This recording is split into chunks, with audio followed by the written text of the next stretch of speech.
ವೀಕ್ಷಕರಿಗೂ ಮತ್ತೊಂದು ಈ ಒಂದು ಕನ್ನಡದ ಭಾಷೆ ಬಗ್ಗೆ ಮಾತನಾಡೋಂಥ ಒಂದು ಚರ್ಚೆ ಮಾಡೋಂಥ ಈ ಒಂದು ಎಪಿಸೋಡ್ಗೆ ಸ್ವಾಗತ.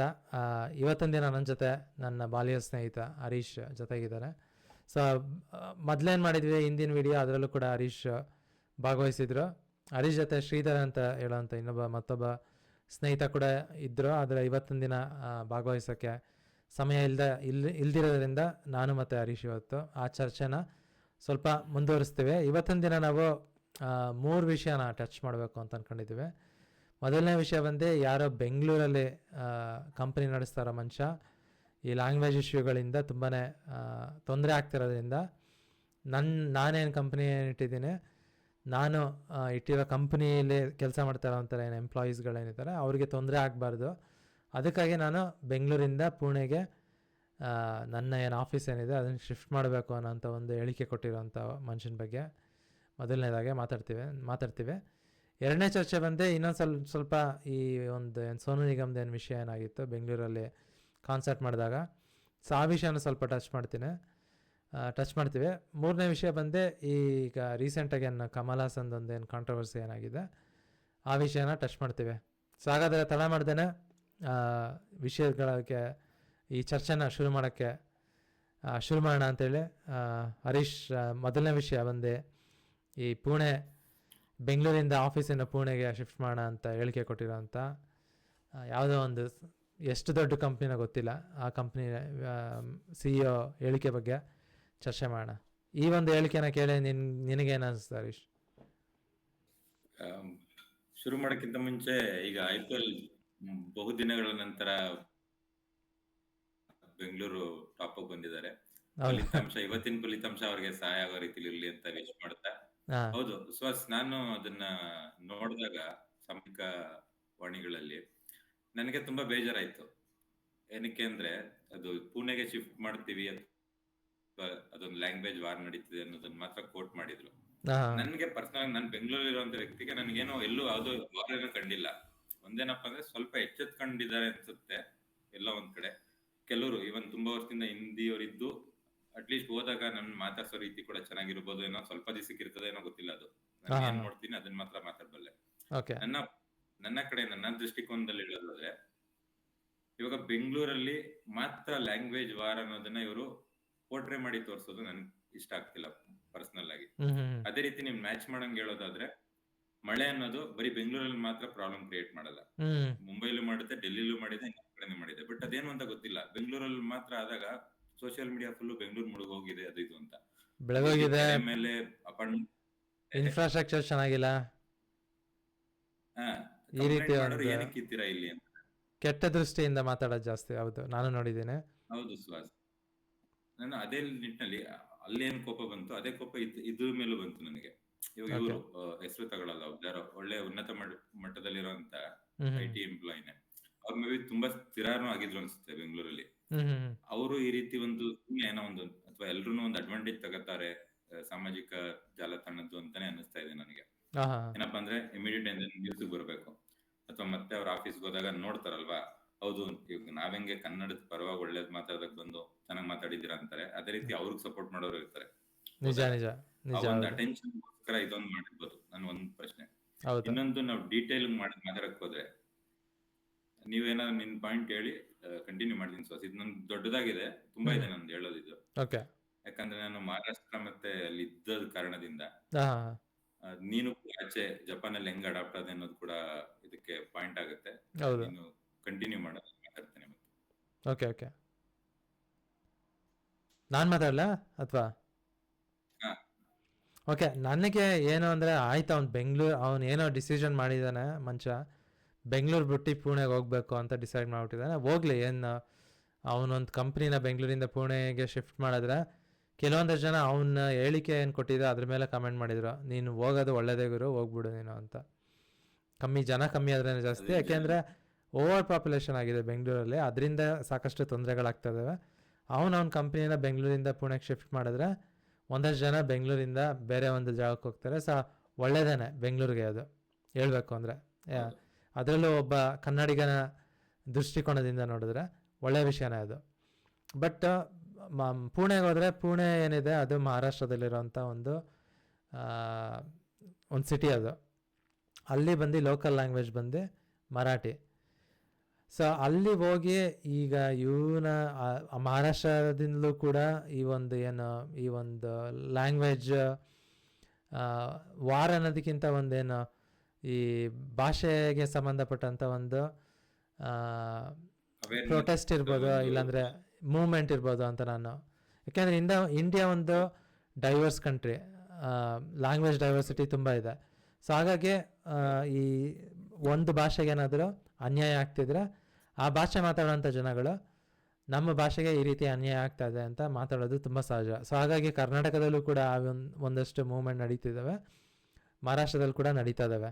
ಈ ಮನುಷ್ಯ ಮಾತಾಡ್ತಾ ಇರೋ ರೀತಿ ಕರ್ನಾಟಕದಲ್ಲಿ ಅದು ನಾನು ಹೈಲೈಟ್ ಮಾಡಕ್ಕೆ ಇಷ್ಟಪಡ್ತೀನಿ. ಹೌದು, ಅಲ್ಲೂ ನಡೀತಾ ಇದೆ. ಸೊ ಅಲ್ಲೂ ಸೇಮ್ ವಿಷಯ ಏನು ಅಂದರೆ, ನೀವು ಇಲ್ಲಿ ಬರ್ತೀರಾ ಬೇರೆ ಒಂದು ಜಾಗದಿಂದ, ಇಲ್ಲಿ ಬಂದರೆ ಇಲ್ಲಿ ಒಂದೇನು ಭಾಷೆ ಇದೆ, ಪುಣೆ ಭಾಷೆ ಏನಿದೆ ಅಥವಾ ಮುಂಬೈ ಭಾಷೆ ಏನಿದೆ, ಇಲ್ಲಿ ಭಾಷೆಗೆ ಮತ್ತು ಇಲ್ಲಿನ ಒಂದೇನು ಕಲ್ಚರು, ಇಂಡಿಯನ್ ಕಲ್ಚರ್ ಅಂದರೆ ಒಂದೇ ಅಂತಲೂ ಅಂತಾರೆ ಕೆಲವೊಂದಷ್ಟು ಜನ. ಬಟ್ ಆದ್ರೂ ಒಂದಷ್ಟು ಮೈನ್ಯೂಟ್ ಡೀಟೇಲ್ಸ್ ಬೇರೆದಿರುತ್ತೆ, ಬೇರೆ ರೀತಿ ಇರುತ್ತೆ. ಬೇರೆ ಬೇರೆ ರಾಜ್ಯಕ್ಕೆ ಇಲ್ಲ, ಬೇರೆ ಬೇರೆ ರಾಜ್ಯದೊಳಗೂ ನೀವು ಬೇರೆ ಬೇರೆ ಊರಿಗೆ ಹೋದರೆ. ಸೊ ಅವನು ಆ ಒಂದು ಎಂಪ್ಲಾಯೀಸ್ ಏನಿದ್ದಾರೆ, ಅವನ ಎಂಪ್ಲಾಯೀಸ್ಗೆ ತೊಂದರೆ ಆಗುತ್ತೆ ಅಂತೇಳಿ ಬೆಂಗಳೂರಿಂದ ಮಹಾರಾಷ್ಟ್ರಕ್ಕೆ ಶಿಫ್ಟ್ ಮಾಡೋದೇನಿದೆ, ಪುಣೆಗೆ ಶಿಫ್ಟ್ ಮಾಡೋದೇನಿದೆ, ಇದು ಟೆಂಪರರಿ ಸೊಲ್ಯೂಷನ್ನು. ನನ್ನ ಪ್ರಕಾರ ಪರ್ಮನೆಂಟ್ ಸೊಲ್ಯೂಷನ್ ಏನಂದರೆ, ಅವನ ಎಂಪ್ಲಾಯೀಸ್ಗಳೇನಿದ್ದಾರೆ, ನೋಡಪ್ಪ ಈ ದೇಶ ಏನಿದೆ ನಮ್ಮ ಭಾರತ ದೇಶ, ಇದು ಸಾಕಷ್ಟು ಭಾಷೆ ಮಾತಾಡೋಂಥ ಒಂದು ದೇಶ. ಇದು ಭಾಷೆ ಬಂದು ತುಂಬಾ ಸೆನ್ಸಿಟಿವ್ ವಿಷಯ. ಕೆಲವೊಂದಷ್ಟು ರಾಜ್ಯದಲ್ಲಿ, ಮಹಾರಾಷ್ಟ್ರ ಇರ್ಬೋದು, ಕರ್ನಾಟಕ ಇರ್ಬೋದು, ತಮಿಳ್ನಾಡು ಇರ್ಬೋದು, ಯಾವುದೇ ಈ ಒಂದಷ್ಟು ಏನೋ ರಾಜ್ಯಗಳಿದ್ದಾವೆ, ಇಲ್ಲಿ ಲ್ಯಾಂಗ್ವೇಜು ತುಂಬ ಸೆನ್ಸಿಟಿವ್ ವಿಷಯ. ಕಲ್ಚರ್ಗೆ ತುಂಬಾ ಗೌರವ ಕೊಡುವಂಥ ಒಂದಷ್ಟು ಜಾಗಗಳಿವು. ಸೊ ಹಾಗಾಗಿ ಈ ಒಂದು ಬೇರೆ ಬೇರೆ ನೀವೇನು ನಿಮ್ಮ ಒಂದೇ ದೇಶದಲ್ಲಿದ್ರೂ ಬೇರೆ ರಾಜ್ಯಕ್ಕೆ ಹೋಗಿ ನೀವು ಸೆಟ್ಲಾದಾಗ ಅಲ್ಲಿನ ಭಾಷೆ ಏನಿದೆ, ಅಲ್ಲಿನ ಕಲ್ಚರ್ ಏನಿದೆ, ಅದಕ್ಕೆ ಗೌರವ ಕೊಡಬೇಕು. ಆ ಒಂದು ಸೆನ್ಸಿಟಿವಿಟಿ ಏನಿದೆ ಅದನ್ನು ಅವನ ಎಂಪ್ಲಾಯೀಸ್ಗಳಿಗೆ ಹೇಳ್ಕೊಟ್ರೆ, ಅವನು ಯಾವುದೇ ನಾಳೆ ದಿನ ಪುಣೆಗೆ ಹೋಗಿ ಅಲ್ಲೋದ್ಮೇಲೆ ಅಲ್ಲೊಂದಷ್ಟು ಈ ಒಂದು ವಿಷಯಗಳು ಮೇಲೆ ಬಂದಾಗ ತಿರ್ಗಾ ನಾವು ಡೆಲ್ಲಿಗೆ ಹೋಗ್ಬೇಡ, ಗುರ್ಗಾಗೆ ಹೋಗ್ಬೇಡ, ಕೋಲ್ಕತ್ತಾಗೆ ಹೋಗ್ಬೇಡ, ಅಹಮದಾಬಾದ್ಗೆ ಹೋಗ್ಬೇಡ, ಟೆಂಪ್ರರಿ ಸೊಲ್ಯೂಷನ್ಸ್ಗಳಿವೆಲ್ಲ.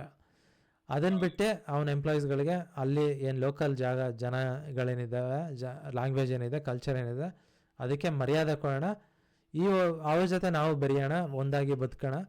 ಅದು ಪರ್ಮನೆಂಟ್ ಸೊಲ್ಯೂಷನ್ ನನ್ನ ಪ್ರಕಾರ. ಸೊ ಪರ್ಮನೆಂಟ್ ಸೊಲ್ಯೂಷನ್ ಬಗ್ಗೆ ಒಬ್ಬ ಬಿಸ್ನೆಸ್ ಮ್ಯಾನ್, CEO ಆಗಿರೋಂಥ ಮನುಷ್ಯ, ಕಂಪ್ನಿ ಓಪನ್ ಮಾಡಿರೋಂಥ ಮನುಷ್ಯ ಪರ್ಮನೆಂಟ್ ಸೊಲ್ಯೂಷನ್ಗಳ ಬಗ್ಗೆ ಯೋಚನೆ ಮಾಡಬೇಕು, ಟೆಂಪ್ರರಿ ಸೊಲ್ಯೂಷನ್ಗಳ ಬಗ್ಗೆ ಅಲ್ಲ ಅಂತ ನನ್ನ ಒಂದು ನನ್ನೊಂದು ಪರ್ಸ್ಪೆಕ್ಟಿವ್. ಅದು ನಾನು ಜಪಾನಲ್ಲಿ 10 ವರ್ಷದಿಂದ ಇದ್ದೀನಿ, ಇಲ್ಲಿನ ಭಾಷೆ ಕಲ್ತಿದ್ದೀನಿ, ಇಲ್ಲಿನ ಕಲ್ಚರ್ಗೆ ನಾನು ಎಷ್ಟು ಬೇಕೋ ಅಷ್ಟು ನಾನು ಗೌರವನ ಕೊಡ್ತೀನಿ ಪ್ರತಿದಿನ. ಇಲ್ಲಿನ ರೂಲ್ಸ್ಗಳೇನಿದ್ದಾವೆ ಅದನ್ನು ನಾನು ಪಾಲಿಸ್ತೀನಿ. ಸೊ ಇದು ನನ್ನ ಪರ್ಮನೆಂಟ್ ಸೊಲ್ಯೂಷನ್ನು. ಅದು ನನ್ನ ಪ್ರಕಾರ ಅದು ಪರ್ಮನೆಂಟ್ ಸೊಲ್ಯೂಷನ್. ಹಾಗಾಗಿ ನಾನು ಆ ಒಂದಷ್ಟು ವಿಷಯಗಳನ್ನ ನನ್ನ ಜೀವನದಲ್ಲಿ ನಾನು ಅಳವಡಿಸ್ಕೊಂಡಿದ್ದೀನಿ ಅಂತ. ನಾನು ಒಪ್ತೀನಿ ಸುಹಾಸ್ ನಿಮ್ಮ ಮಾತನ್ನ. ಯಾಕಂದ್ರೆ ಇದು ನಮ್ಗೆ IT-ಯಲ್ಲಿ ಅದು ಜಾಯಿನ್ ಆದಾಗ ಒಂದು ಇದ್ದೇ ಇರುತ್ತೆ, ಒಂದು ಸ್ಟಾರ್ಟಿಂಗ್ ಅಲ್ಲಿ ವ್ಯಾಲ್ಯೂಸ್ ಅಂತ ನಿಮ್ಗೆ ಪಾಠ ಮಾಡ್ತಾರೆ. ಅದಕ್ಕೆ ಕೆಲವು ಟ್ರೈನಿಂಗ್ಸ್ ಎಲ್ಲ ಇರ್ತವೆ. ಅದ್ರಲ್ಲಿ ಡೈವರ್ಸಿಟಿ ಅಂಡ್ ಇನ್ಕ್ಲೂಷನ್ ಅಂಡ್ ಈಗ ಲ್ಯಾಂಗ್ವೇಜ್ ಬ್ಯಾರಿಯರ್ ಅಥವಾ ನೀನು ಕಲರ್ ಅಥವಾ ಲಿಂಗ್ವಿಸ್ಟಿಕ್ ಬ್ಯಾರಿಯರ್ ಇಂದ ನೀನು ಏನೇನು ಡಿಸಿಷನ್ ತಗೊಳಂಗಿಲ್ಲ ಅಂತ. ಎಲ್ಲರೂ ಒಂದೇ, ನೀವೆಲ್ಲ ಇದ್ರಲ್ಲಿ ಅಡಾಪ್ಟ್ ಮಾಡ್ಕೊಳ್ಳಿ. Be a Roman in Rome ಅಂತ ಅದು ಗಾದೆ ಮಾತಿದೆ ಅಲ್ವಾ, ಅದೇ ರೀತಿ ನಾವು ಅದನ್ನ ಕೇಳ್ತಿರೋದು ಫುಲ್ ಕನ್ನಡ ಮಾತಾಡು ಅಂತಾನು ಹೇಳ್ತಿಲ್ಲ. ಅಂಡ್ ಅವರು ಯಾವ ರೀತಿ ನೋಡಿದ್ರು ಇದನ್ನ ಸಮಸ್ಯೆನ ಅಂತ ನನಗೆ ಅರ್ಥ ಆಗ್ಲಿಲ್ಲ. ಯಾಕಂದ್ರೆ ನನಗೆ ಅರ್ಥ ಆಗಿರೋ ಪ್ರಕಾರ ಕನ್ನಡದಲ್ಲಿ ನಾನು ಬೆಂಗಳೂರು ಫುಲ್ ನೋಡಿದಾಗ ಬೆಂಗಳೂರಲ್ಲಿ ಸಿಗೋ ಅಷ್ಟು ಎಲ್ಲಾ ರಾಜ್ಯದ ಜನಗಳು ನಿನಗೆ ಬೇರೆ ಯಾವುದೇ ಒಂದು ಸಿಟಿ ಸಿಗಲ್ಲ ಅಂತ. ನಾನು ಪುಣೆಯಲ್ಲೂ ಇದ್ದೀನಿ, ಮಹಾರಾಷ್ಟ್ರದಲ್ಲಿ ಇದ್ದೀನಿ. ಅಲ್ಲಿ ಹೋದಾಗ ನೀನು ತುಂಬಾ ನೋಡಿದ್ರೆ ಸ್ವಲ್ಪ ತಮಿಳರು ಸಿಗ್ಬೋದು, ಇಲ್ಲಾಂದ್ರೆ ಮೇಲ್ಗಡೆ UP ಬಿಹಾರ್ ಆ ಕಡೆಯವರು ಇದ್ದಾರೆ. ಬೆಂಗಳೂರಲ್ಲಿ ಮಾತ್ರ ನೀನು ನೋಡಿದ್ರೆ ಎಲ್ಲರೂ ಇದ್ದಾರೆ. ನೀನು ಕನ್ನಡದವ್ರು ಕಡಿಮೆ ಕಾಣಿಸ್ತಿದ್ದಾರೆ ನನಗೆ. ಪ್ರತಿ ನಾರ್ತ್ ಈಸ್ಟ್ ಇಂಡಿಯಾ ಸ್ಟೇಟಿನ ಭಾಷೆಗಳು ಕೂಡ ನಿನಗೆ ಅಲ್ಲಿ ಕೇಳಿ ಬರುತ್ತೆ ಬೆಂಗಳೂರಲ್ಲಿ. ನೇಪಾಳಿಗಳಿದ್ದಾರೆ, ಚೈನಾದವರೇ ಇದ್ದಾರೆ, ನಾನು ಎಷ್ಟೊಂದು ವಿಡಿಯೋಗಳು ನೋಡಿದ್ದೇನೆ. ಹೌದೌದು, ಬಾಂಗ್ಲಾದೇಶೀಸ್ ಇದ್ದಾರೆ. ಹೌದು, ಎಕ್ಸ್ಟೆಂಡೆಡ್. ಅದು ನನಗೆ ಮತ್ತೆ ಮತ್ತೆ ಕೋಪ ಬರಬೇಕು ಅಂದ್ರೆ ಈಗ ಹ್ಮ್ ತುಂಬಾ ಶಾಂತವಾಗಿ ಎಲ್ರು ನಾವ್ಯಾವತ್ತು ಯಾವ್ದನ್ನು ಯುದ್ಧ ಮಾಡಿ ಗೆಲ್ಬೇಕು ಅನ್ನೋದೇನಿಲ್ಲ. ಹ್ಮ್ ನಾನ್ ಬೆಂಗಳೂರಲ್ಲಿ ನೋಡಿಲ್ಲ, ನಾನು ಅಟ್ಲೀಸ್ಟ್ ನನ್ನ 30 ವರ್ಷ ಪ್ಲಸ್ ವಯಸ್ಸಲ್ಲಿ ಯಾವತ್ತೂ ನೋಡಿಲ್ಲ ನಾನು ಬುದ್ಧಿ ಹ್ಮ್ ಬಂದಾಗಿಂದ. ಓಕೆ ಬಟ್ ಇದೇನಾಗ್ತಿದೆ ಅಂದ್ರೆ ಎಲ್ಲೋ ಒಂದ್ ಕಡೆ ಇವ್ರದೊಂದು ಬೆಳೆಗಳು ಬೇಯಿಸ್ಕೊಳ್ಳಿಕ್ಕೆ ಹ್ಮ್ ಒಂದು ಮೀಡಿಯಾದ ಪಾಯಿಂಟ್ ಬರ್ಲಿಕ್ಕೆ ಅಂತಾನೆ ಈ ತರ ಪೋಸ್ಟ್ ಮಾಡ್ತಿದ್ದಾರೆ. ಹಾ ಒಂದು ಇಲ್ಲ, ಇದು ಮಾಡಬೇಡಿ. ನೀನ್ ಹೇಳ್ದಂಗೆ ಅದೊಂದು ಪರ್ಮನೆಂಟ್ ಸೊಲ್ಯೂಷನ್ ಕಡೆ ತೋರಿ, ದೃಷ್ಟಿಕೋನ ಹರಿಸಿ, ಅದಕ್ಕೆ ಏನ್ ಬೇಕೋ ಅದಕ್ಕೆ ಬೇಕಾದಂತ ಟ್ರೈನಿಂಗ್ ಅಥವಾ ಅದಕ್ಕೆ ಬೇಕಾದಂತ ಒಂದು ಸೆಷನ್ಗಳನ್ನ ಅವ್ರಿಗೆ ಅರೇಂಜ್ ಮಾಡಿ ಹೌದು ಅವ್ರನ್ನ, ನಾನು ಇರ್ರಿ ಅಂತ ಹೇಳ್ತಿಲ್ಲ, ಇಫ್ ಪಾಸಿಬಲ್ ಇತ್ತು ಅವ್ರಿಗೆ ಖುಷಿಯಾಗಿ ಹೋಗ್ತಾರೆ ಅನ್ನೋದ್ರೆ ಹೋಗ್ಲಿ. ಹೌದು ಇನ್ ಕೇಸ್ ಇಲ್ಲಿ ಇರ್ತಾರೆ ಅಂದ್ರೆ ಇನ್ನೊಬ್ರು ಪ್ರವೋಕ್ ಮಾಡೋತರ ಮಾಡ್ಬಿಟ್ಟು ಹೋಗ್ಬೇಡಿ. ಆಸ್ ಇಟ್ ನಿಜ ಈಸ್ ಏನೋ ಫುಲ್ ತಪ್ಪು ಇಲ್ಲಿ ನಡೀತಿರೋದು ಅನ್ನೋ ತರ ಅಲ್ಲ, ತಪ್ಪಲ್ಲ.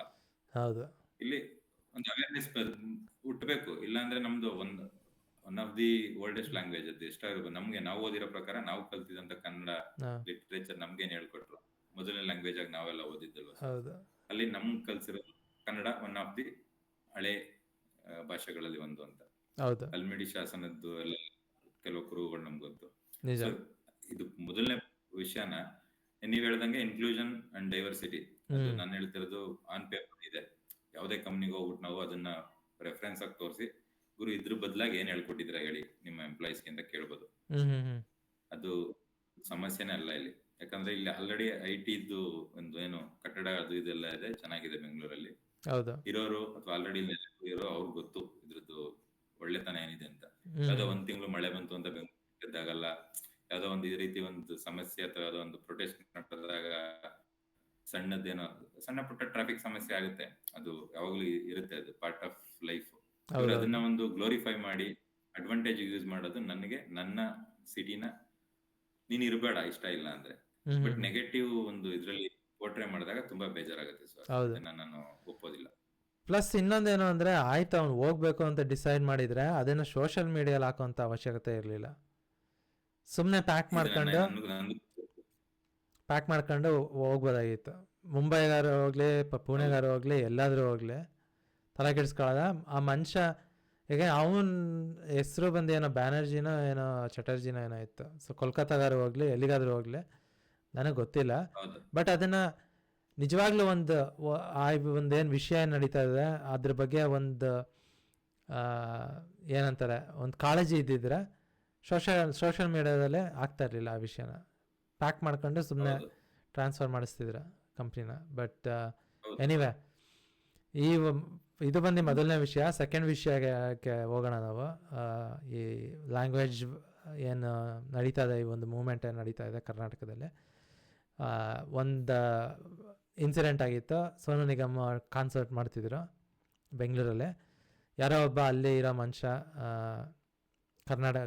ಕನ್ನಡಿಗದ ಮನುಷ್ಯ, ಕನ್ನಡದೊಂದು ಹಾಡು ಹೇಳಪ್ಪ ಅಂತಂದಿದ್ದಕ್ಕೆ ಏನು ನಿಮ್ಮಂಥವ್ರು ಇರೋದಕ್ಕೇ ಈ ಟೆರರಿಸ್ಟ್ ಅಟ್ಯಾಕ್ಗಳಾಗ್ತಾ ಇರೋದು ಅಂತ ಒಂದು ಮಾತು ಬಂದಿತ್ತು. ಸೊ ಅದ್ರ ಬಗ್ಗೆ ನಿಮ್ಮ ಏನು ಅನಿಸಿಕೆ, ಒಪಿನಿಯನ್ ಏನು ಅಂತ? ಸೊ ಅದನ್ನ ನನಗೆ ವಿಷಯ ಕೇಳಿದಾಗ ತುಂಬಾ ನಿಧಾನಕ್ಕೆ ನಾನು ತುಂಬಾ ಆಕ್ಟಿವ್ ಆಗಿರಲ್ಲ ಈ ನ್ಯೂಸ್ ಜಾಲತಾಣಗಳನ್ನ ಫಾಲೋ ಮಾಡಕ್ಕೆ, ಬೇಜಾರಾಗುತ್ತೆ ಅಂತ ಹೇಳಿ. ಅದನ್ನ ನನ್ಗೆ ತಿಳಿದಾಗ ತುಂಬಾ ಕೋಪ ಬಂತು. ಮೊದಲು ಯುದ್ಧದ ಮಧ್ಯದಲ್ಲಿ ಅವನ್ನ ಕನ್ಸಲ್ಟ್ ಮಾಡುವಂತೆ ಅವನ್ ಹೇಳ್ದ. ಯುದ್ಧದ ಬಗ್ಗೆ ಮಾತಾಡ್ತಾ ಇದೀಯಾ? ಯುದ್ಧದ ಟೈಮಲ್ಲಿ ಕಾನ್ಸರ್ಟ್ ಏನಕ್ಕೆ ಮಾಡ್ತಾ ಇದೀಯ ಅನ್ನೋದು ನಂದು ಮೊದಲನೇ ಕ್ವಶನ್. ಒಂದು ಅಷ್ಟು ಏನಾದ್ರೂ ದೇಶದ ಮೇಲೆ ನಾನು ಖಂಡಿಸ್ತೀನಿ ಸುಹಾಸ್.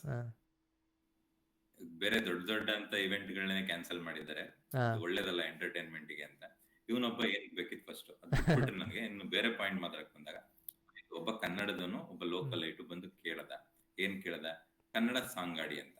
ನೀನು ಕನ್ಸರ್ಟ್ ಮಾಡಕ್ ಬಂದಿರೋ ಕನ್ನಡದಲ್ಲಿ ನಿಂದೊಂದು ಪ್ಲಾನ್ ಇರುತ್ತೆ ಸೀಕ್ವೆನ್ಸ್ ಅಲ್ಲಿ. ಸಿಂಪಲ್ ಆಗಿ ನೋಡಪ್ಪ, ಇದು ನಾನು ಅದಕ್ಕೆ ಬಂದಿದ್ದೀನಿ, ತುಂಬಾ ಕನ್ನಡ ಸಾಂಗ್ಸ್ ಗಳಿರ್ತವೆ, ನಿಧಾನ ಮಾಡು, ನಾನು ನಂದೊಂದು ಆರ್ಡರ್ ಆಡ್ತೀನಿ ಅಂತ ಹೇಳಿದ್ರೆ ಮುಗಿದೋಗೋದು.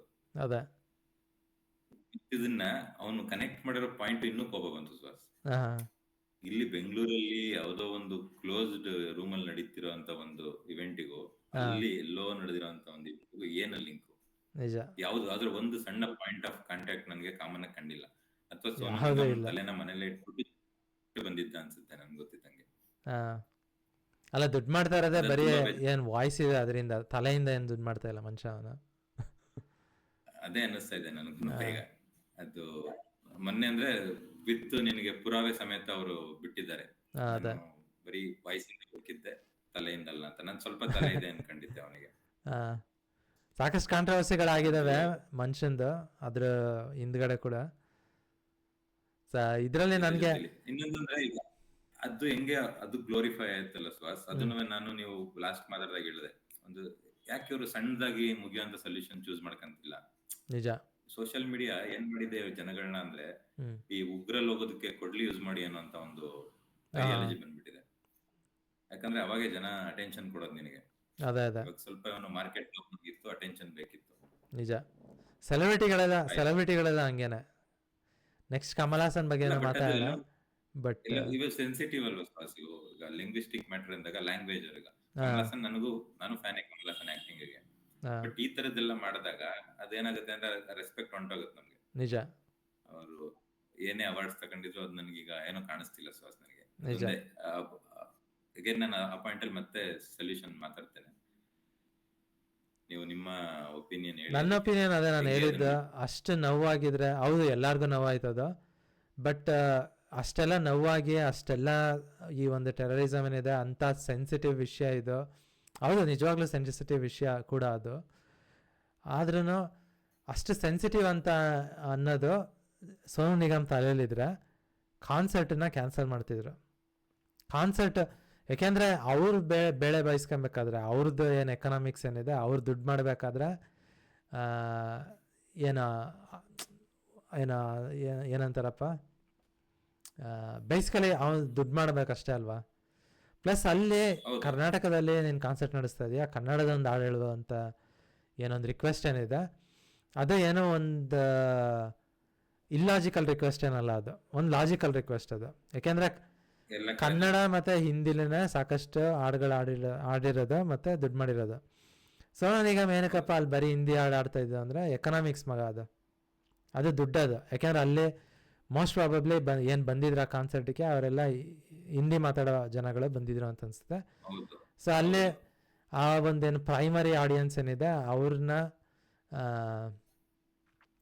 ಖುಷಿ ಪಡ್ಸೋಕ್ಕೆ ಹಿಂದಿಲಿ ಹಾಡು ಹೇಳ್ತದ ಅಂತ ಅನಿಸುತ್ತೆ. ಯಾರೋ ಒಬ್ಬ ನೋಡಪ್ಪ ನೀನು ಕನ್ನಡದಲ್ಲೂ ಕೂಡ ಸಾಕಷ್ಟು ಹಾಡು ಹೇಳಿದ್ಯಾ, ಕನ್ನಡದ ಒಂದು ಹಾಡು ಹೇಳಪ್ಪ ಅಂತ ಹೇಳಿದ್ದು ಒಂದು ಲಾಜಿಕಲ್ ರಿಕ್ವೆಸ್ಟ್ ಮಗ. ಏನಕ್ಕೆ ಅದನ್ನು ಆ ಒಂದು ವಿಚಿತ್ರವಾಗಿ ಇದು ನೀವು ಹೇಳ್ತಿರೋದಕ್ಕೆ ಕಂಡೀಷನ್ ಅಲ್ಲಿ ಇನ್ನೊಂದು ಜನಗಳು ತುಂಬಾ ಸೇರಿರೋದು ಹಿಂದಿಯವರೇ ಇರ್ತಾರೆ ಅಂದಲ್ಲ, ಅದು ಇನ್ನೊಂದು ಏನ್ ತೋರಿಸುತ್ತೆ ನಿಮ್ಗೆ, ಬೆಂಗಳೂರಲ್ಲಿ ಪಾಪ್ಯುಲೇಷನ್ ಬೇರೆಯವ್ರದ್ದು ಜಾಸ್ತಿ ಆಗಿದೆ ಅಂತ ತೋರಿಸುತ್ತೆ ನಿಮ್ಗೆ. ಹೌದು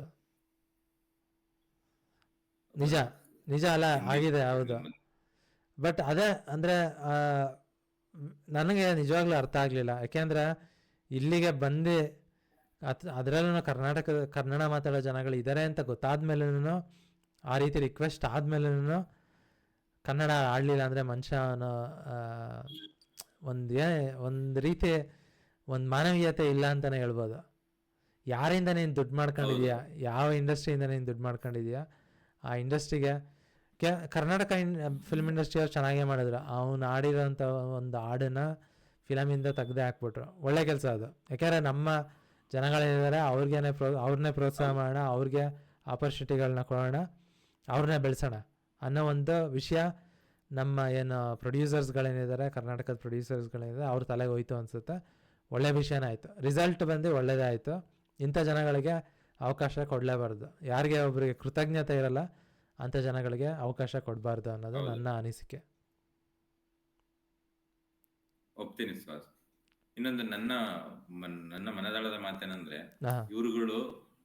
ಇವ್ರದ್ದು ನಾಲೆಡ್ಜ್ ಎಷ್ಟಿರುತ್ತೆ ಅಷ್ಟೇ ಮಾತಾಡಿ ಅಲ್ಲೇ ಇದ್ರೆ ಎಲ್ಲರೂ ಸಮಾಧಾನವಾಗಿರ್ತಾರೆ, ಸೊಸೈಟಿ ಕೂಡ ಶಾಂತವಾಗಿರುತ್ತೆ. ಇವ್ರು ಅದನ್ನ ಮೀರಿ ಯಾವಾಗ ಮಾತಾಡಕ್ ಹೋಗ್ತಾರಲ್ಲ, ಇವಾಗ ನಾವು ಕಮಲ್ ಹಾಸನ್ ಅದು ಇದು ಲಾಸ್ಟ್ ಪಾಯಿಂಟ್ ಎಲ್ಲ ಅನ್ಕೋತೀವಿ. ಅವ್ನ್ ಮೇ ಬಿ ಸಂಸ್ಕೃತ ಕೂಡ ಚೆನ್ನಾಗಿ ಗೊತ್ತಿರ್ಬೋದು, ಬ್ರಾಹ್ಮಣ ಫ್ಯಾಮಿಲಿ ಅವನು ಅಂತ. ಮೇ ಬಿ ಒಂದೆರಡು ಶ್ಲೋಕ ಹೇಳಿದ್ರೆ ಗೊತ್ತಿರಲಿಲ್ಲ ನನಗೆ. ನಿಜ. ಇವಾಗ ಯಾವ್ದೋ ಒಂದು ಈಗ ನೀನೇ ಸ್ಟಾರ್ಟಿಂಗ್ ಅಲ್ಲಿ ಮೆನ್ಷನ್ ಮಾಡ್ದಂಗೆ, ಈಗ ನಾನು ನೀನು ಕರ್ನಾಟಕದಲ್ಲಿ ಓದಿರೋದು, ಸ್ಕೂಲಿಂಗ್ ಅಲ್ಲಿ ಬರ್ಬೇಕಾದ್ರೆ ಕಲ್ಸಿದಂತ ಅದು ನಮ್ದು ರಾಜ್ಯಗೀತೆ ಏನಿರುತ್ತೆ ಅದರ ಒಂದು ಪ್ರಕಾರ ನಮ್ದು ಮೈಂಡ್ ಸೆಟ್ ಅನ್ನ ನಾವು ಬೆಳೆಸ್ಕೊಂಡಿರ್ತೀವಿ. ಈಗ ನನಗೆ ಕನ್ನಡನೇ ದೊಡ್ಡದು, ಚಿಕ್ಕ ವಯಸ್ಸಿಂದ ಕನ್ನಡ ಮಾತಾಡಿದಾಗ. ಅದೇ ರೀತಿ ಕಮಲ್ ಹಾಸನ್ಗೆ ಇರ್ಬೋದು, ಅದರ ಅರ್ಥ ಇದಲ್ಲ ಗುರು. ನಾನೇ ದೊಡ್ಡದು, ನಾನ್ ಮದರ್, ನನ್ನಿಂದ ಹುಟ್ಟಿದ್ ಇನ್ನೊಂದು, ಅದು ಸ್ಟೇಟ್ಮೆಂಟ್ ವೈಸ್ ರಾಂಗ್ ನನ್ಗೆ ಗೊತ್ತಿರೋ ಆಲೋಚನೆ. ಹೌದು ಮೇ ಬಿ ಬ್ರದರ್ ಲ್ಯಾಂಗ್ವೇಜ್ ಅಂತ ಕರೆಕ್ಟ್ ಮಾಡಿದ್ರು ಪ್ರಾಬ್ಲಮ್ ಇಲ್ಲ. ಹೌದು. ಮತ್ತೆ ಇನ್ನೊಂದು ನನ್ನ ಯಾಕೆ ಅಲ್ಲಿ ಒಂದು ಸೆನ್ಸ್ ಆಫ್ ಸುಪೀರಿಯಾರಿಟಿ ಇದೆ ಮಗ, ನನ್ನ ಪ್ರಕಾರ. ನೀನು ನನ್ನಿಂದ ನನ್ನ ಭಾಷೆ ನಾನು ಮಾತಾಡೋ ಭಾಷೆಯಿಂದ ನಿನ್ನ ಭಾಷೆ ಹುಟ್ಟಿದೆ. ಸೊ ಹಾಗಾಗಿ ಬ್ರದರ್ ಅಂತ ತೋರಿಸ್ಕೊಳಕ್ಕಿಂತ ಒಂದು ರೀತಿ ಹೇಳ್ಬೇಕು ಅಂದ್ರೆ ನನ್ನ ತಮ್ಮ ಇದ್ದಂಗೆ ನೀನು, ಫಾದರ್ ಸಣ್ಣ, ಅಥವಾ ನಾನು ದೊಡ್ಡಣ್ಣ, ನೀನು ಚಿಕ್ಕ ತಮ್ಮ ಅನ್ನೋ ಒಂದು ರೀತಿ. ಯಾಕೆಂದ್ರೆ ಯಾರನ್ನ ಲೋ ತಮ್ಮ ಬಾರ ತಮ್ಮ ಅಂತ ಕರೆದ್ರೆ ಜನ ಬೇಜಾರು ಮಾಡ್ಕೊಂಡ್ಬಿಡ್ತಾರೆ, ಎಕ್ಸ್ಪೆಷಲಿ ನಿನ್ನ ಆ ಒಂದು ಏಜ್ ಡಿಫ್ರೆನ್ಸ್ ಇಲ್ಲ ಅಂತಂದ್ರೆ. ಅದಕ್ಕೇನೆ ನಾವು ಯಾರು ಬೇರೆಯವ್ರ ಜೊತೆ ಮಾತಾಡಿಸ್ಬೇಕಾದ್ರೆ ಅಣ್ಣ ಬಾರಣ ಅಂತ ಕರಿತೀವಿ. ಯಾಕೆಂದ್ರೆ ಅಲ್ಲೊಂದು ಗೌರವ ಇದೆ. ಅಣ್ಣ ಅಂತ ಏನು ತಮಿಳ್ನಾಡಾದ್ರೂ ತಮಿಳಲ್ಲೂ ಕೂಡ ಅವರು ಅಣ್ಣ ಅನ್ನೋ ಪದನೇ ಉಪಯೋಗಿಸ್ತಾರೆ ಬೇರೆಯವ್ರ ಜೊತೆ ಮಾತಾಡ್ಬೇಕಾದ್ರೆ. ನೀನು ಇಲ್ಲಿ ಬಂದೆ ಏನು ಹೇಳಿಕೆ ಏನು ಕೊಟ್ಟಿದೀಯ, ಅದೊಂದು ಅವನಲ್ಲಿ ಒಂದು ಏನೋ ಸೆನ್ಸ್ ಆಫ್ ಸುಪೀರಿಯಾರಿಟಿ ಇರೋ ಥರ ಕೇಳಿಸುತ್ತೆ. ಪ್ಲಸ್ ಅದಕ್ಕೆ ಅದಾದಮೇಲೆ ಅವರೇ ಸ್ಟೇಟ್ಮೆಂಟ್ ಕೊಟ್ಟಿದ್ದಾರೆ, ಈ ಒಂದು ಏನು ವಿಷಯಗಳಿದ್ದಾವೆ ಇದನ್ನು ನಾವು ಲಿಂಗ್ವಿಸ್ಟ್ಗಳಿಗೆ ಬಿಟ್ಬಿಡ್ಬೇಕು ಅಂತೇಳಿ. ಯಾಕೆಂದರೆ ಅಲ್ಲಿಗೆ ಏನನ್ಸುತ್ತೆ ಅಂದರೆ ವಿಷಯನ ತಿಳ್ಕೊಳ್ಳದೆ ಮಾತಾಡಿದ್ದಾನೆ ಅಂತ ಒಂದು ವಿಷಯ ಅಲ್ಲೇ ಪ್ರೂವ್ ಆಗುತ್ತೆ. ಕಂಪ್ಲೀಟ್ ನಾಲೆಡ್ಜ್ ಇಲ್ಲ. ಅದಾದಮೇಲೆ ಜನ ಏನಿದ್ದಾರೆ ಒಂದು ಅಪಾಲಜಿನ ಕೊಡಬೇಕು. ಯಾಕೆಂದರೆ ನೀನು ವಿಷಯ ತಿಳ್ಕೊಳ್ದೇನೆ ಏನೋ ಒಂದು ಹೇಳಿಕೆ ಕೊಟ್ಟಿದೀಯಾ, ಆಲ್ರೆಡಿ ಕೊಟ್ಟೇ ಬಿಟ್ಟಿದೀಯಾ ಹೇಳಿಕೆನ ಪಬ್ಲಿಕ್ಕಾಗೆ ಬೆಂಗಳೂರಲ್ಲಿ, ಕರ್ನಾಟಕದಲ್ಲಿ. ಅದಾದಮೇಲೆ ಒಂದು ಅಪಾಲಜಿ ಕೊಡಬೇಕು ಅಂತ ಏನು ಜನಗಳೇನು ಕೇಳಿದ್ದಾರೆ, ಅವ್ನು ಕೊಡೋದ ಅಂತ ಹೇಳಿದ್ದಾರೆ. ಅದು ಅನ್ರೀಸನಬಲ್, ಅದು ನನ್ನ ಪ್ರಕಾರ ಕೊಡೋದ ಅಂತ ಹೇಳಿರೋದು. ಯಾಕೆಂದರೆ ತಪ್ಪು ಮಾಡಿಬಿಟ್ಟಿದೆ ನೀನು ಆಲ್ರೆಡಿ, ಗ್ಲೋರಿಫೈ ಮಾಡಲಿಕ್ಕೆ. ಅದೇ. ಸೊ ಹಾಗಾಗಿ ಕರ್ನಾಟಕದಲ್ಲೇನು ಆ ಫಿಲಮ್ನ ಏನು ಬ್ಯಾನ್ ಮಾಡಿದ್ದಾರೆ, ಒಳ್ಳೆಯ ವಿಷಯನೇ. ಯಾಕೆಂದರೆ ಲ್ಯಾಂಗ್ವೇಜ್ ಅನ್ನೋದೇನಿದೆ ತುಂಬಾ ಸೆನ್ಸಿಟಿವ್ ವಿಷಯ. ಅದರಲ್ಲೂ ಇಂಡಿಯಾದಂಥ ಒಂದು ಡೈವರ್ಸ್ ದೇಶ ಏನಿದೆ, ತುಂಬ ಸೆನ್ಸಿಟಿವ್ ವಿಷಯ. ಸೊ ಹಾಗಾಗಿ ಆ ಒಂದೇನು ಸೆನ್ಸಿಟಿವ್ ವಿಷಯಗಳೇನಿದ್ದಾವೆ ಅದನ್ನು ಟಚ್ ಮಾಡೋಕ್ಕೆ ಹೋಗ್ಬಾರ್ದು. ಮಾಡಿದ್ರೂ ಕೂಡ ಒಂದು ಎಲ್ಲದ ಏನು ಲ್ಯಾಂಗ್ವೇಜ್ಗಳೇನಿದ್ದಾವೆ ಎಲ್ಲದಕ್ಕೂ ಸಮಾನತವಾಗಿ ಗೌರವ ಸಲ್ಲಿಸುವಂಥ ಒಂದು ಸ್ಟೇಟ್ಮೆಂಟ್ಗಳನ್ನ ಕೊಡಬೇಕು. ಅದು ತುಂಬ ಇಂಪಾರ್ಟೆಂಟು. ಇಲ್ಲಿ ಬಂದ್ಬಿಟ್ಟು ಅಣ್ಣ ತಮ್ಮ ಅಂತಲೇ ಮಾತಾಡ್ತಾ ಇರ್ಬೋದು, ನಾವೆಲ್ಲ ಸಹೋದರರು. ಅಣ್ಣ ತಮ್ಮ ಅಂತ ಮಾತಾಡೋದ್ ಬದಲು ನಾವೆಲ್ಲ ಸಹೋದರರು, ನಾವು ಒಂದೇ ತಾಯಿ ಮಕ್ಕಳು, ಆ ರೀತಿ ಆ ಒಂದು ಆ್ಯಂಗಲಿಂದ ಮಾತಾಡ್ಬೋದಾಗಿತ್ತು ಅಲ್ವಾ? ಹೌದು. ಅದ್ಬಿಟ್ಟು ನಾನು ದೊಡ್ಡಣ್ಣ ನೀನು ಚಿಕ್ಕ ತಮ್ಮ ಅನ್ನೋ ಒಂದು ಆ್ಯಂಗಲಿಂದ ಮಾತಾಡಿದ್ರೆ ಈ ರೀತಿ ಕಾಂಟ್ರವರ್ಸಿಗಳು ಹಾಗೆ ಆಗುತ್ತೆ. ಬ್ಯಾನ್ ಮಾಡಿರೋದು ನನ್ನ ಪ್ರಕಾರ ಒಳ್ಳೆ ವಿಷಯನೇ. ಯಾಕೆಂದರೆ ನೆಕ್ಸ್ಟ್ ಟೈಮು ಯಾರೇ ಬಂದ್ರೂ ಈ ರೀತಿ ಒಂದು ನಾನು ದೊಡ್ಡಣ್ಣ ನೀನು ಚಿಕ್ಕ ತಮ್ಮ ಅನ್ನೋ ಒಂದು ವಿಷಯನ ತಲೆಯಲ್ಲಿ ಇಟ್ಕೊಂಡು ಬಂದ್ರೂ ಕೂಡ ಆ ಆ್ಯಂಗಲಿಂದ ಮಾತಾಡೋದಿಲ್ಲ. ಸೊ ಆ ಒಂದು ಏನಿದಿರುತ್ತೆ ಈ ಒಂದು ರೀತಿಯ ಸ್ಟೇಟ್ಮೆಂಟ್ಗಳು ಕಮ್ಮಿ ಆಗುತ್ತೆ ಹೋಗ್ತಾ ಹೋಗ್ತಾ. ಆ ರೀತಿಯ ಒಂದು ಆಲೋಚನೆಗಳು, ಆ ರೀತಿಯ ಒಂದು ಆ್ಯಂಗಲಿಂದ ಯೋಚನೆ ಮಾಡೋದು ಕೂಡ ಕಮ್ಮಿ ಆಗ್ತಾ ಹೋಗುತ್ತೆ. ಸೊ ಕರ್ನಾಟಕದ ಏನು ಜನಗಳೇನು ಅದರಲ್ಲಿ ಈ ಕನ್ನಡ ಲ್ಯಾಂಗ್ವೇಜಸ್ ಅಸೋಸಿಯೇಷನ್ಗಳೇನಿದ್ದಾವೆ ಅವರು ತೀರ್ಮಾನ ಮಾಡಿರೋದು ಒಳ್ಳೆಯ ಒಂದು ತೀರ್ಮಾನ ಅಂತ ನನಗನ್ಸುತ್ತೆ. ಹೌದು ಸರ್, ನಾನು ಒಪ್ತೀನಿ ಇದನ್ನ. ಯಾಕಂದ್ರೆ ಇದನ್ನ ಇವರು ಎಲ್ಲ ಒಂದ್ ಕಡೆ ನೀವು ಕೇಳಿಸ್ಕೊಂಡು ಅದಕ್ಕೆ ನೀವು ಉತ್ತರ ಕೊಡ್ಲಿಲ್ಲ ಅಂದ್ರೆ ಏನಾಗುತ್ತೆ ಅಂದ್ರೆ ಅವ್ರು ಏನ್ ಮಾಡಿದ್ರು ಸುಮ್ನೆ ಇರ್ತಾರೆ ಅನ್ನೋ ನಾವು. ಅಂದ್ರೆ ಕನ್ನಡ ಮತ್ತಿದು ಲ್ಯಾಂಗ್ವೇಜ್ ಒಂದು ವಾರ ಅಂತ ಏನಾರು ಯಾವಾಗ್ಲೇ ಸ್ಟಾರ್ಟ್ ಆದ್ರೆ ನನಗೆ ಬೇಜಾರಾಗುತ್ತೆ. ಯಾಕಂದ್ರೆ ತುಂಬಾ ಕಾಮ್ ಆಗಿರ್ತೀವಿ ನಾವು, ಬೇರೆ ಅವಶ್ಯಕತೆಗಳ ಬಗ್ಗೆ ತಲೆ ಕೆಡಿಸ್ಕೊಳಕ್ ಹೋಗಲ್ಲ. ನೀನೇ ಬಂದು ಬಲ್ವಂತವಾಗಿ ನಾನೇನಾರು ನನ್ಗೆ ಅರ್ಟ್ ಆಗೋತ್ರ ಮಾತಾಡೋವರೆಗೂ ನಾನು ರಿಯಾಕ್ಟ್ ಮಾಡಕ್ ಹೋಗಲ್ಲ, ಆ ರೀತಿ ಇರ್ತೀವಿ. ಇವ್ರು ಏನ್ ಮಾಡ್ತಾರೆ ಅಂದ್ರೆ ಇಲ್ಲಿ ಬಂದು ಅವರದ್ದು ಪ್ರಮೋಷನ್ಗೆ ದುಡ್ಡುಗೋಸ್ಕರನೇ ಬಂದಿರೋದು ಪ್ರಮೋಷನ್ ಇವೆಂಟ್. ನಿಜ, ಫಸ್ಟ್ ಆಫ್ ಆಲ್ ಬಂದಿರೋದು ದುಡ್ಡುಗೋಸ್ಕರ. ಜನಸೇವೆ ಮನುಷ್ಯ ಅವನೇನ್ ಜನಸೇವೆ ಮಾಡ್ತಾರ ಅಂತ ಒಂದು ಪ್ರೊಫೆಷನಲ್ ಇಲ್ಲ.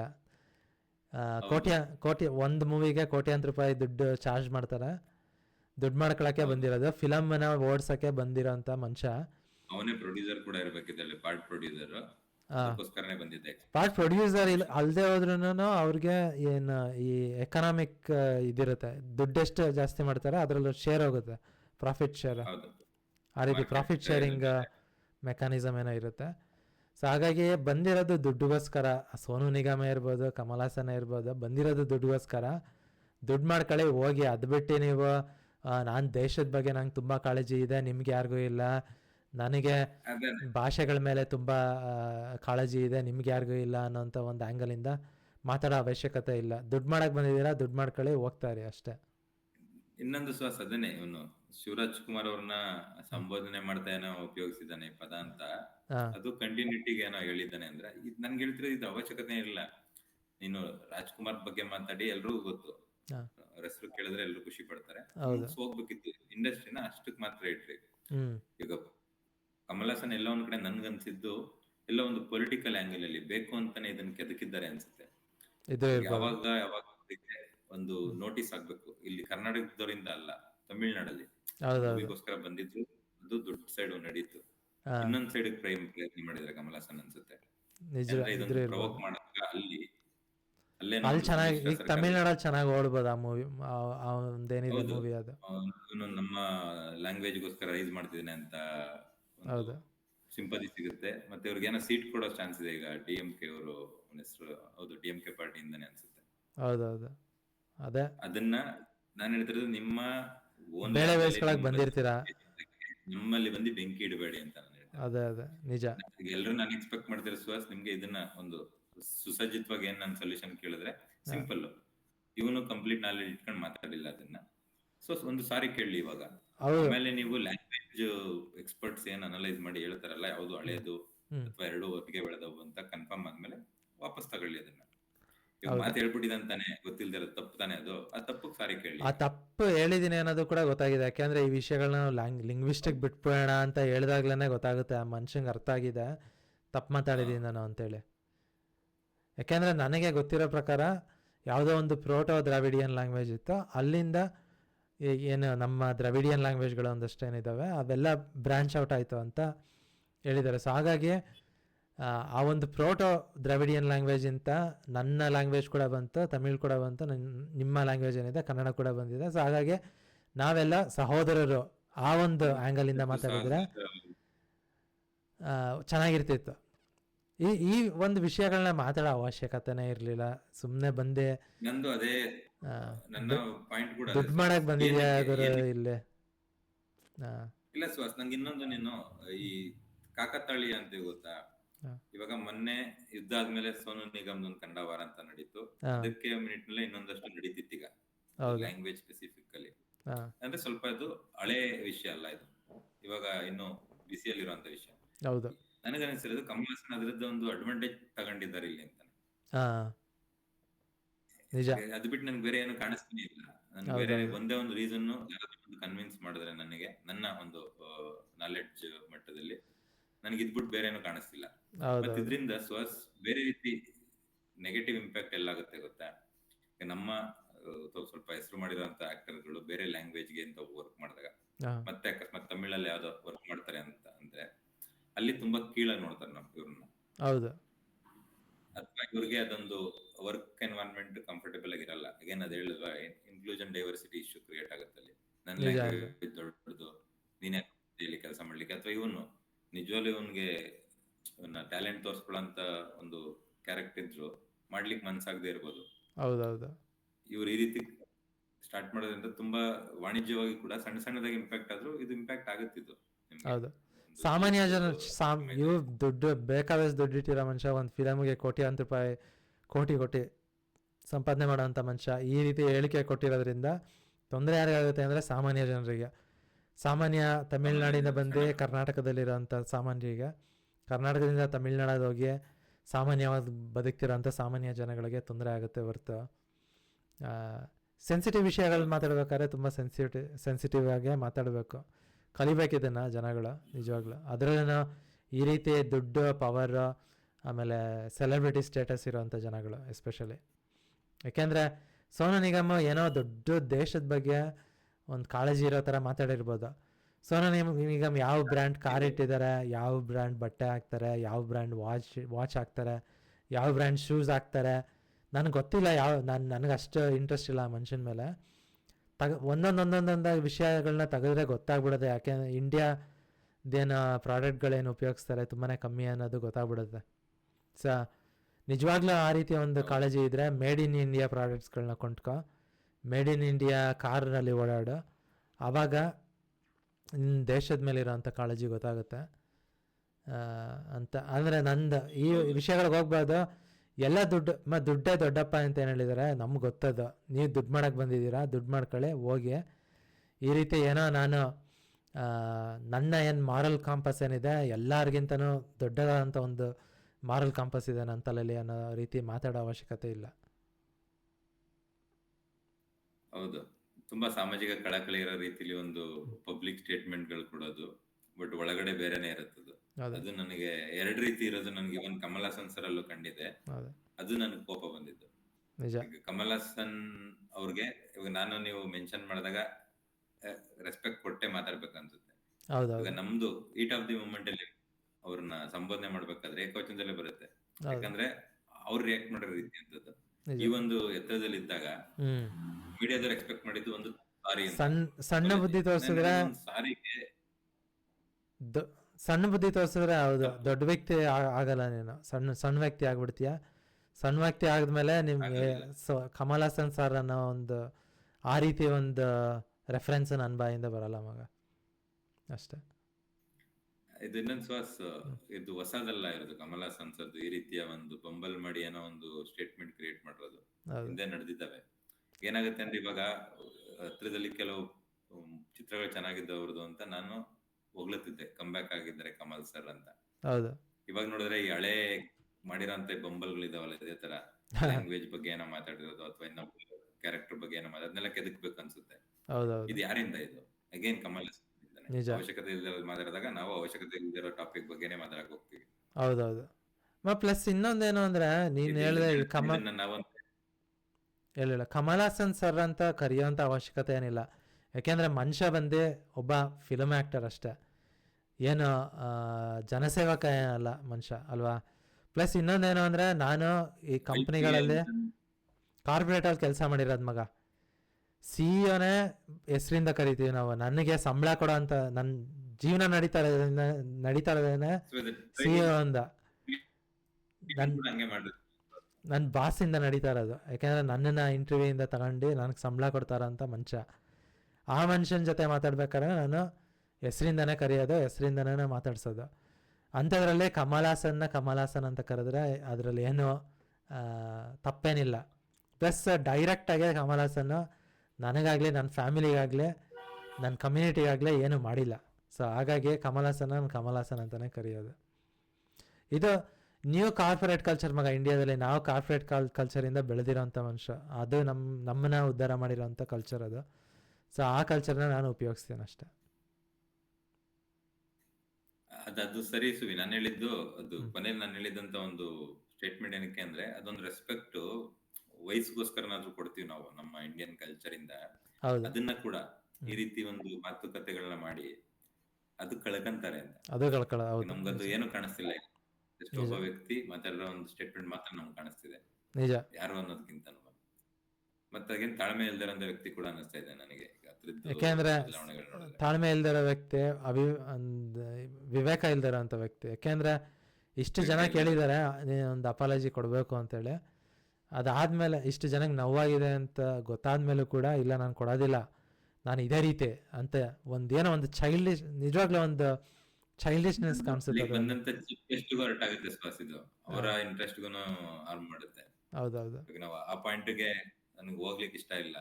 ಶಿವರಾಜ್ ಕುಮಾರ್ ಇವ್ರಿಗೇನೋ ಹಳೆ ಆಕ್ಟರ್ ಅಂತ ರೆಸ್ಪೆಕ್ಟ್ ಅಂತ ಹೋಗಿರ್ತಾರೆ, ಈಗ ಅವ್ರ ಮೇಲೆ ಗೂಬೇಕು ಹೋಗ್ತಿದ್ದಾರೆ. ಈಗ ನಿಜ ಅಲ್ಲಿ ಹೆಂಗ್ ರಿಯಾಕ್ಟ್ ಮಾಡ್ಬೇಕಿತ್ತು ನನ್ನ ಹತ್ರನೂ ಏನೋ ಕಾಂಟೆಕ್ಸ್ಚುಯಲ್ ಆನ್ಸರ್ಸ್ ಇಲ್ಲ.